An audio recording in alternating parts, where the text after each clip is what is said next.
পাসপোর্টে বা সার্টিফিকেটে বাবা মায়ের নাম ভুল আছে, কীভাবে চায়নাতে অ্যাপ্লাই করবেন?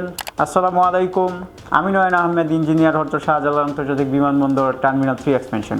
আজকের এই ভিডিওর মাধ্যমে যে বিষয়টা নিয়ে আলোচনা করব সেটা হচ্ছে অনেকেরই কোয়েশ্চেন থাকে যে আমার সার্টিফিকেট এবং পাসপোর্ট অনুসারে আমার সার্টিফিকেটের সাথে পাসপোর্টের সাথে বাবা মায়ের নামের কিছুটা পার্থক্য রয়েছে, আমার স্পেলিংয়ে মিস্টেক রয়েছে, যার কারণে হচ্ছে আমি কিভাবে অ্যাপ্লাইটা করব।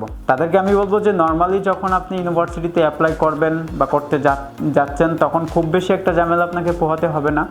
কারণ যখনই এই রকমের সমস্যা আপনার আছে বা থাকছে তখন হচ্ছে ইউনিভার্সিটিতে যখন আপনি অ্যাপ্লাই করতেছেন তখন হচ্ছে ইউনিভার্সিটির পোর্টালে এই বিষয়টা আপনাকে এক্সপ্লেন করার জন্য একটা জায়গা রয়েছে, একটা নোট রয়েছে, আপনি সেইখানে হচ্ছে খুব সহজে আপনি এই বিষয়টা এক্সপ্লেন করতে পারতেছেন যে এটা প্রিন্টিংয়ের কারণে মিস্টেক হয়েছে, যে যার কারণে হচ্ছে যে আপনার এটা মিস্টেক রয়েছে।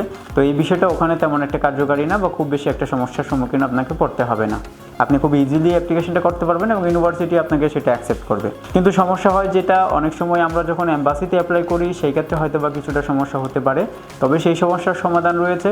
যারা হচ্ছে ইউনিভার্সিটি থেকে অ্যাডমিশন লেটার পাওয়ার পরে হচ্ছে ZW পাওয়ার পরে চায়নাতে, সেটা নিয়ে হচ্ছে এম্বাসিতে অ্যাপ্লাই করবেন।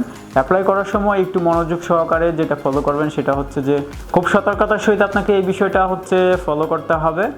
আপনি যখন হচ্ছে 9 পেজের যে অ্যাপ্লিকেশন ফর্মটা রয়েছে চায়না এম্বাসির পোর্টালের সেটা যখন ফিল আপ করবেন তখন ওখানে হচ্ছে আপনি একটা নোট পাবেন, সেই নোটে হচ্ছে আপনি এই বিষয়টা উল্লেখ করে দিবেন, সুন্দরভাবে একটা এক্সপ্লেন করে দিবেন যে এটা প্রিন্টিং মিস্টেক হওয়ার কারণে হচ্ছে আপনার এই নামের পার্থক্যটা রয়েছে এবং ইউনিভার্সিটিতে হচ্ছে আপনাকে অ্যাকসেপ্ট করেছে। এই টোটাল বিষয়টা ওখানে সুন্দরভাবে উপস্থাপন করবেন, তাহলে এম্বাসি থেকে খুব বেশি একটা ঝামেলা হবে না, আপনাকে হচ্ছে এম্বাসিতে ইন্টারভিউর জন্য ডাকবে। ভালো থাকবেন, সুস্থ থাকবেন, আসসালামু আলাইকুম।